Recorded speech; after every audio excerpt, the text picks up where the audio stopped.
Hello, everybody, and welcome back to another episode. Welcome back.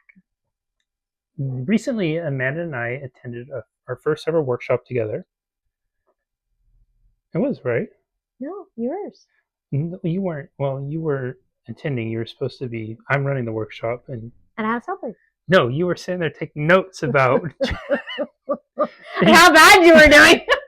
exactly. So our first ever workshop together, and it was for Jack Canfield, who is the author of the Chicken Soup for the Soul books and the Success Principles.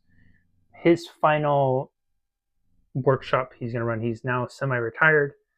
I first met the Canfield organization about 10 years ago. I've had the good fortune of being able to assist at a number of their events. Some of the people there have become some of my dearest and closest friends. They have been incredibly, incredibly kind, generous, and supportive of my career over the years, and they have arguably had one of the largest influences on my life, both personally and professionally. So it meant a tremendous amount that I was able to have Amanda come and experience this. And she had never been before. I was really excited to have her meet some people that were special to me, but also for her to participate and do the work, because we're in a space now where it's time to start exploring what you want to do with the rest of your life. And for you, you almost didn't even make it to the training. Why don't you answer that first, and then we'll talk about your actual experience with it. Jesse was attending or assisting. What happened was on Wednesday of the event, there was a VIP section, and I didn't have a VIP ticket, so I didn't go to that. But something that you guys are probably very familiar with is I have a really hard time writing because I'm right-handed, and obviously my deficits are at my right side. And so I had asked Jesse when he came back into the hotel room on Wednesday, I said, can I see your book, because I want to kind of see what I can do to move things along, if I need to fill anything out or whatever. And I opened up to a page that said, what are your goals in the next 3 to 5 years? And I seriously, absolutely lost it, because I was thinking, oh my God, my only goal in the next 3 to 5 years is to make it to 3 to 5 years. And so what happened was I just absolutely broke down. Like, I was hysterically crying. I mean, at least for 4 hours. I think we were awake until almost 3 that morning. Yeah. Talking. It was brutal. Like, it was just like so brutal, because I was like, what am I doing here? Like, I don't want to be here now. I don't want to go to this anymore. I don't want to even think about what my life is going to be like 3 to 5 years, because I don't want it to be like a grave. It was really, really hard. And I told Jesse, like, I don't think I'm going to make it tomorrow. Then Jesse was like, hey, we completely understand, but we'll have your notebook downstairs if you decide to go. I ended up calling my mom, because I was feeling kind of the same right when I woke up. And I called my mom for about an hour, just like crying to her. And she's like, just take the train home. It's fine. Like, Jesse understands. And then I thought to myself, just make it to the first session. And if you can make it to the first session, maybe you can keep going. Mind you, I had one of my best friends, Tracy, there. I knew she was going to be someone that I could be authentically myself in front of, and she would, like, no questions asked.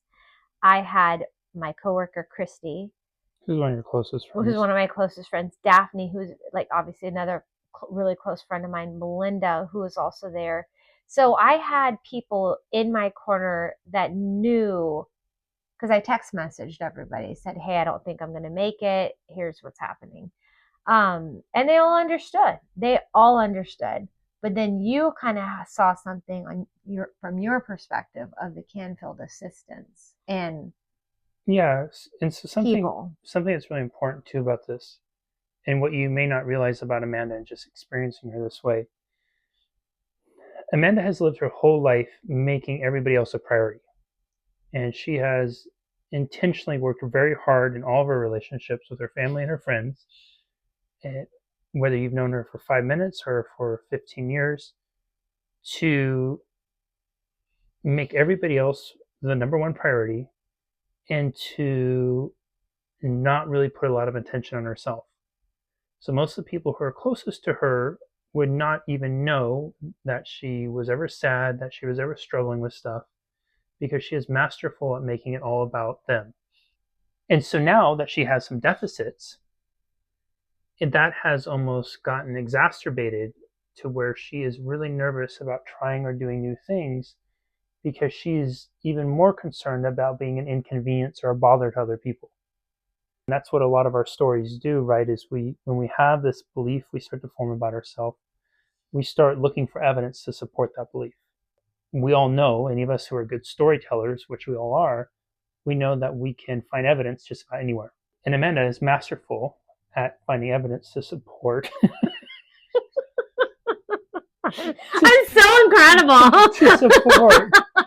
to support stories that are limiting for her, or stories about how her being herself, like really truly authentically herself, might be an inconvenience or something to someone else.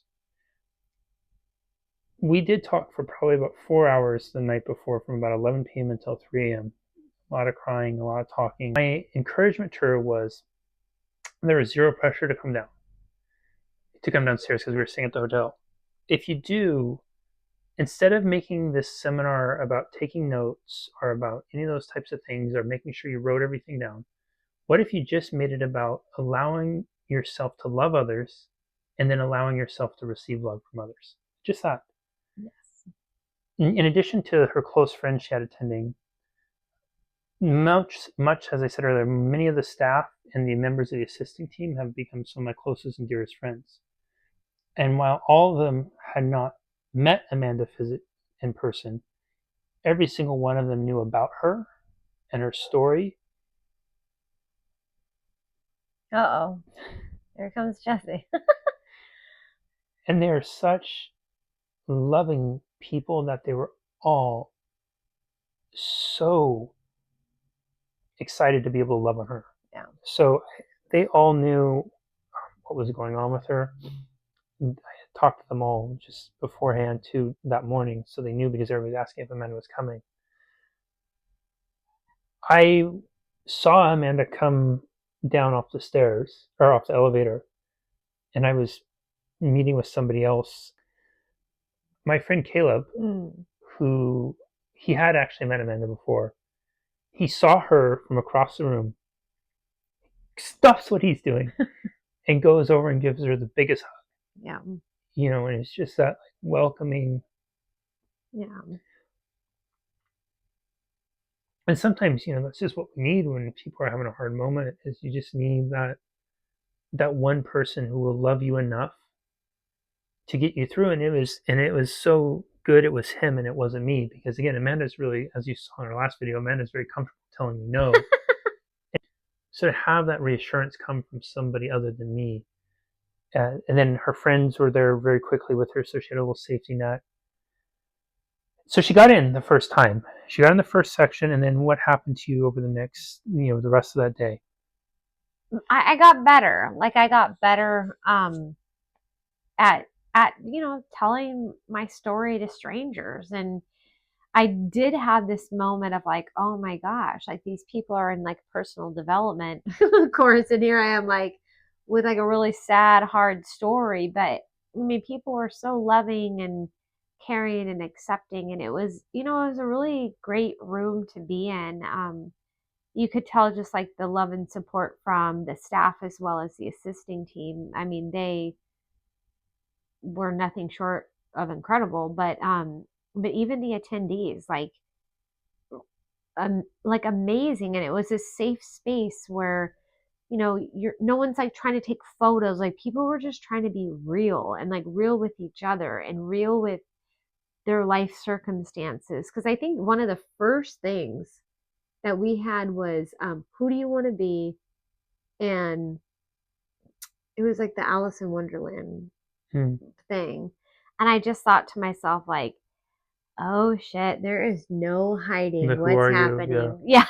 So, and people really, strangers absolutely held space for me in the sense of like me just saying what is on my mind or how I'm feeling. And I definitely walked away from that weekend with tons of new friends.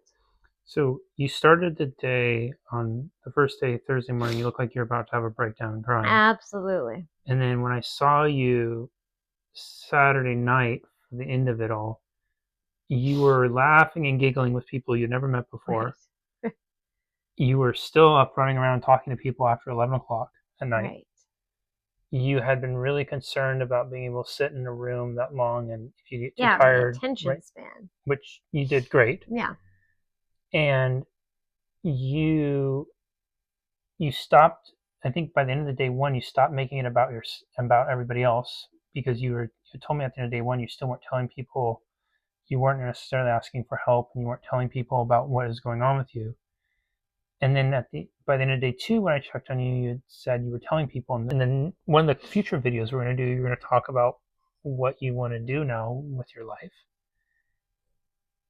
I know you got some ideas from there, because you had shared for me that you shared some goals for yourself, and it was the first time I've ever heard you make real goals in these kinds of ways, like goals that were like deeply, more like financial goals. No, and you did. It was the first time you ever set a financial goal. Yeah, usually I don't set financial goals. No, because you don't allow yourself to want for yourself.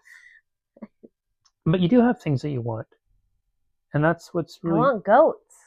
Exactly. So that's all I want. I think, Amanda, that's what's really neat, is you allowed yourself to start to correlate your wants with just being enough and you deserving of them, and having an openness to really go about creating that for yourself. Mm-hmm. You got out of your comfort zone. You faced some of the really heavy emotions that were coming up. You started with the simple goal, like you said, just get in the room, make it to the first section. You allowed yourself to just receive love and kindness from people who were at one point complete strangers, and now you are writing to all of them saying how much you love them. And they are telling me that you might be, what's the word, usurping me as their favorite now. You're replacing me as their number one for friends. That's what always happens with your friends, Jess. I know it does. I don't know. Maybe that's why I'm so lonely in life. I stole all your friends. I stole them all, Jess. I stole them. Mine. For people who might be getting in their own way of what their growth could look like, is just recognizing what story you're telling yourself. Instead of thinking about the whole big thing, which you were, God wasn't going to be like to do this whole seminar and all this stuff. Just start with the first thing. Can I get through the first one? First section. You make a goal that feels a little bit less pressure, more obtainable. Instead of taking all the notes, just make it about loving people, allowing yourself to be loved. And being loved might be really hard, but you're good at loving on people. Yes. And in so doing, you allowed yourself to really be loved on this whole time too. All in all, it was a positive experience for you. We love and appreciate you. Thanks so much for being here. Be sure to join It's Your Time to Shine Facebook group. I think that's going to be something eventually that Amanda will include as part of what does she want to do with the rest of her life. And we just love and appreciate you so much, and we'll see you all next time.